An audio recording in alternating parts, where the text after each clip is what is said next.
आज की कहानी उस जमाने की है जब सब्जी खरीदना सिर्फ खरीदारी नहीं बल्कि भारतीय नारियों का रोज का रण क्षेत्र हुआ करता था। नमस्कार दोस्तों, आपका स्वागत है आपके अपने YouTube चैनल पर। और मैं जिग्नेश एक बार फिर आपके लिए लेकर आया हूँ इस हफ्ते की एकदम ताज़ा तरीन कहानी, नई नई कहानी। तो चलिए फिर शुरू करते हैं बिना देरी के आज की कहानी। तो आज की कहानी का शीर्षक बड़ा ही मज़ेदार है, मोल भाव और उसका महासंग्राम। अगर आप 90 के दशक के भारत में पले बढ़े हैं तो आपको पता होगा कि हमें समय देखने के लिए किसी घड़ी की जरूरत नहीं पड़ती थी। जैसे ही दूर से पहियों की किर्र किर्र की आवाज़ और घंटी की एक आवाज़ आती थी और एक लयबद्ध पुकार सुनाई देती थी, आलू है, प्याज है, टमाटर है, ले लो, ताज़ा ताज़ा भिंडी है, पालक है, मेथी है, ले लो। बस समझ जाओ कि 10 साढ़े 10 बज गए हैं और सब्जी बेचने वाले भैया अपना ठेला या लारी लेकर आ चुके हैं। और बस पूरा मोहल्ला ऐसे बाहर निकलता था जैसे कोई फायर अलार्म वगैरह बज गया हो। अब कोई बिना चप्पल पहने आ रहा है तो कोई बालों में तेल लगाते लगाते आ गया, कोई बाल्टी लेकर भागा भागा आ रहा है और कोई बालकनी से ही चिल्ला रही होती थी, ए भैया रुको, जाना मत, मैं आ रही हूँ, मुझे भी सब्जी लेनी है, वगैरह वगैरह वगैरह। और कुछ ही सेकंड में उस ठेले के और उस लारी के चारों तरफ एक गोल घेरा बन जाता था ढेर सारी औरतों का, जैसे मेले में किसी जादूगर का खेल शुरू होने वाला। और सब्जी खरीदते वक्त कीमत पूछते पूछते और क्वालिटी टेस्ट करते करते कोई कच्चा टमाटर खा रहा है, कोई मटर छील कर खा रहा है। तो बच्चे तो हम जैसे वहाँ खड़े खड़े गाजर, खीरा, ककड़ी ये सब खाने लगते थे। अब बेचारा सब्जी वाला बुरा भी नहीं मानता था और कर भी क्या सकता था। तो ऐसी ही एक सुबह मैं अपनी मम्मी के साथ वहीं था सब्जी खरीदने के ठेले पर, छोटा था। अब मम्मी ने पूछा कि भैया मेथी क्या भाव दिया। अब सब्जी वाला बोला कि मेथी 10 रुपये की गड्डी है। अब मम्मी बोली, अरे हटो, कल तो 6 रुपये में दी थी इस वकलाइन को। वकलाइन खुद पीछे खड़े खड़े सोच रही होती थी कि मुझे तो यार 12 में दी थी, ये 6 कैसे बोल रही हैं। अब आपकी जानकारी के लिए बता दूं, उस ज़माने में औरतें एक दूसरे को उनके पति के प्रोफेशन के हिसाब से बुलाती थी। मतलब अगर किसी का पति वकील है तो उस महिला को मोहल्ले की बाकी औरतें वकलाइन कहती थी, कोई डॉक्टर है तो डॉक्टराइन, कोई दरोगा है तो दरोगाइन, वगैरह वगैरह। अब कहानी पे वापस आते। अब सब्जी वाला बोला कि माँ कसम भाभी जी, आज एकदम ताज़ा बढ़िया मेथी है तो दाम थोड़ा सा ज़्यादा है, अब 2 पैसे मुझे भी तो कमाने दो।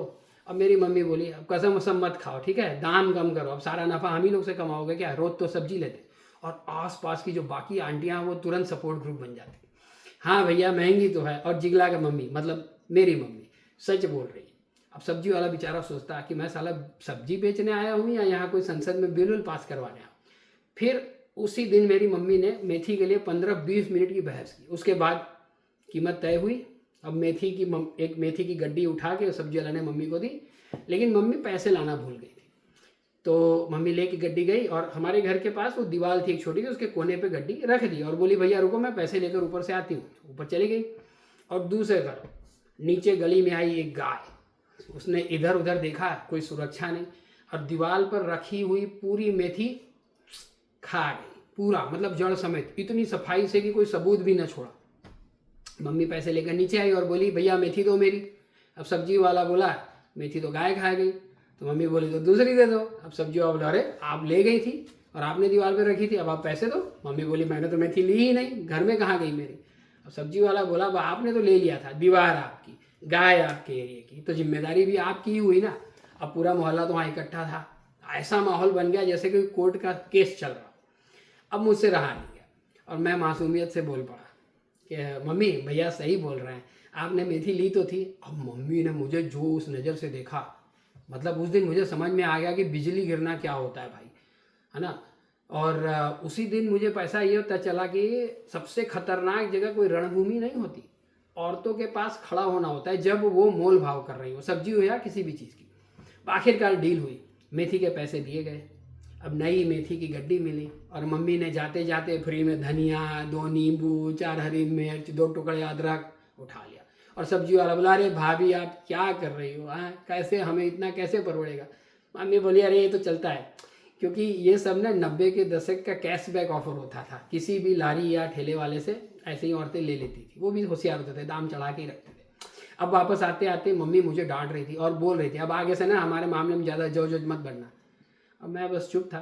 लेकिन भाई रसोई में उस दिन जब मेथी और आलू की सब्जी बनी ना, उसकी खुशबू पूरे घर में फैल गई और उस खाने का जो मज़ा आया उसे शब्दों में नहीं बता सकता। जहाँ उस कालखंड में हर गली और इलाके में लोगों का सब्जी वाला फिक्स होता था। मतलब कोई एक दूसरे के इलाके में सब्जी बेच ही नहीं सकता था, और अगर गलती से चला भी जाए तो मारपीट तक हो जाती थी।